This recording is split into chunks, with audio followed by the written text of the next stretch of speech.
Welcome, this is Suzanne Toro, and it's a beautiful morning with the birds chirping and the squirrels playing.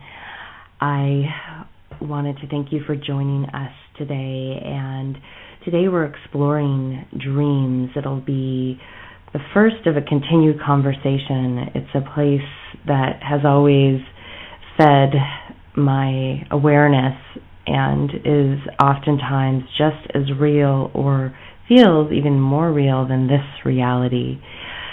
Last night, I was very curious to see what would appear for me in my astral travels and dream state. My daughter, beautifully enough, woke me up and said to me, "Mom, they said that on Friday the 13th at midnight, a man comes and scares you. Is this true?"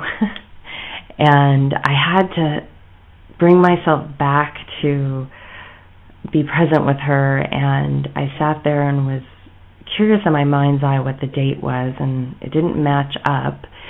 However, I was very present that she was sharing this with me. So I said to her, "No, I've never experienced that."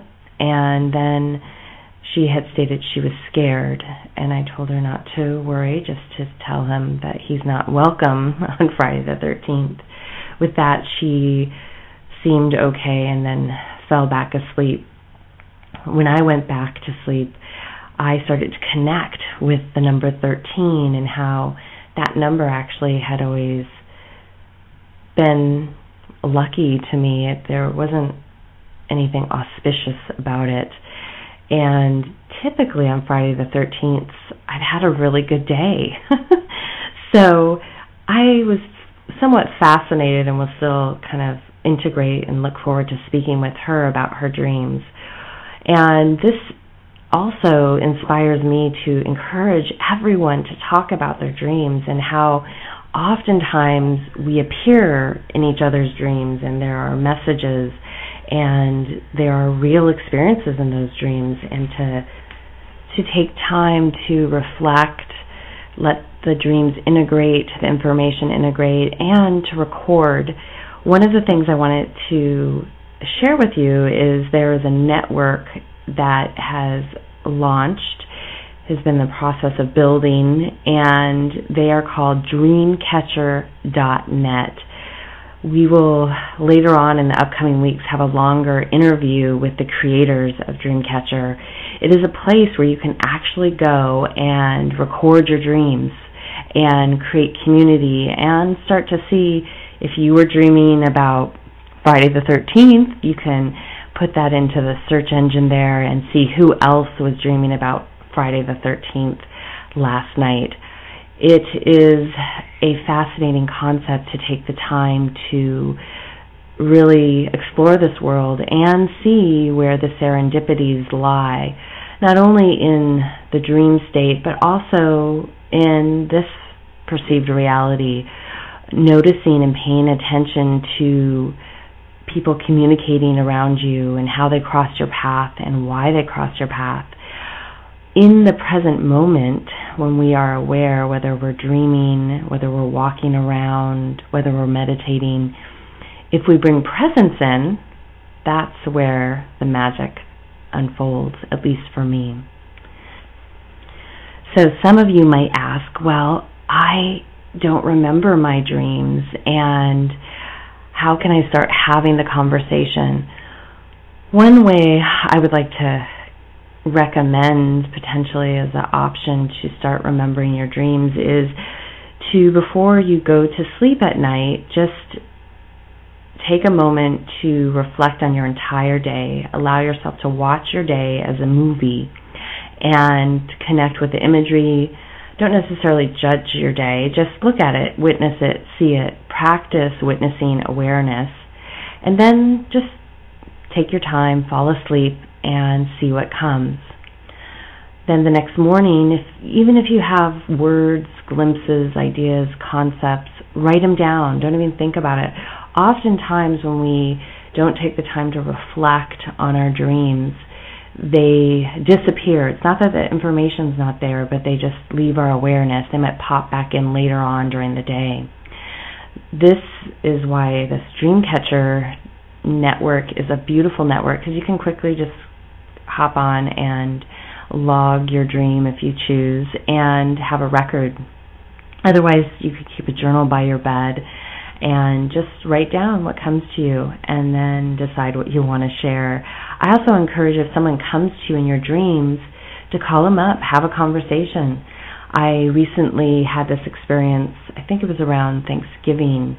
I had just asked a question before I went to sleep. I wanted to know where there was an area that I was to focus on. And sure enough, a friend appeared and his work appeared. It was quite fascinating, and I called and we spoke, and it was right on with what he was up to, which was very fascinating. And now we'll see, do those realities merge? You know, where in the future, where in the time-space continuum will that dream become a reality in this dimension, or has it already become a reality?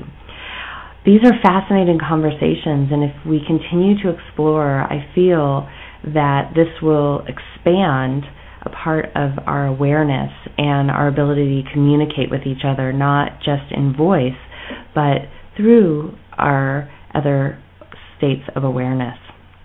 It's also a wonderful gift to be able to commune with others in the dream state. A good friend of mine, she and I did some retreats, and there were times that she would share with me that she and her friends would meet up at a certain location and dream together, and they would have an amazing experience, especially when they really missed each other. They were able to just connect, hang out, and be. A really powerful tool for all of us to explore. I look forward to diving into it a little bit deeper with Josh and Fong, the creators of Dreamcatcher, and some of the designers, if they will do us the great fortune of spending some time with us. This is an area that we have not spent, I would say, a lot of time having inner dialogue and outer dialogue with our community, where we really explore it and see what it means. So if you're ready to explore the dream state and want to share, one, I would highly recommend you check out dreamcatcher.net. There are a lot of resources online to start diving into what dreams mean, why you're having them. However, I feel that you have all the answers inside of you, and if you just bring awareness to this experience, you will start to reveal many profound truths, information, and mirrors of self from your dreaming state. And finally, I want to encourage everyone to really paint the picture for the dream they want to create in the next moment, rather than having a dream so far out in front of you that it almost feels like a goal, and you're not sure that somewhere inside of you is not sure that it's possible, so you put it really far out in front of you. I would like to encourage everyone to play a game, have a little fun, and create dreams for this moment. Create the dream. Maybe you want to have a really amazing cup of tea this morning with a friend in a garden. Set that dream, create that dream, and then how effortlessly can we make that reality happen? Let it unfold magically, but create the dream in your mind's eye, paint the picture, and see what unfolds. And one last seed that we'll plant for today, and that is to start to think about, if you're inspired, to cultivate your intuition.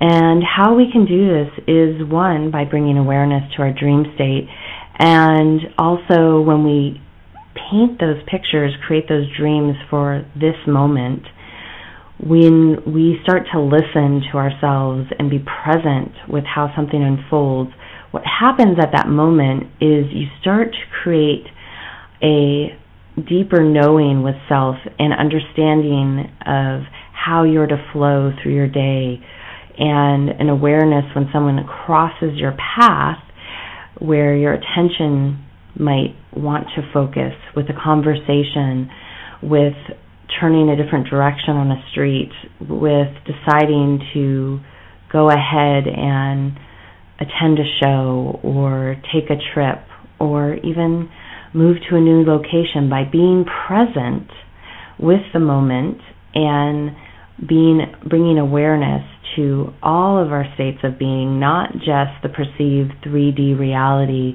but also that dream state, will in fact help cultivate our intuition and raise that antenna that we all have a little bit higher. If you think about how we all sleep anywhere from 4 to 12 hours per night, this is a significant part of our being state. And I want to just plant another little seed to think about that during this time that has been presented to us as rest, as a time to rejuvenate the physical body, it is actually a significant amount of time that we spend living. And that is how that dimension has always felt to me, a significant amount of time that I spend living, experiencing, and being. And I'm ready to have more conversations about the dreams. So I want to encourage all of you to take time to start the conversations, cultivating dreaming, cultivating intuition, and we'll dive deeper into this conversation in the upcoming weeks. And take a moment and explore dreamcatcher.net, fascinating new platform to engage in other realities. Until next time, this is Suzanne signing out. Have a beautiful next now. Until then, namaste.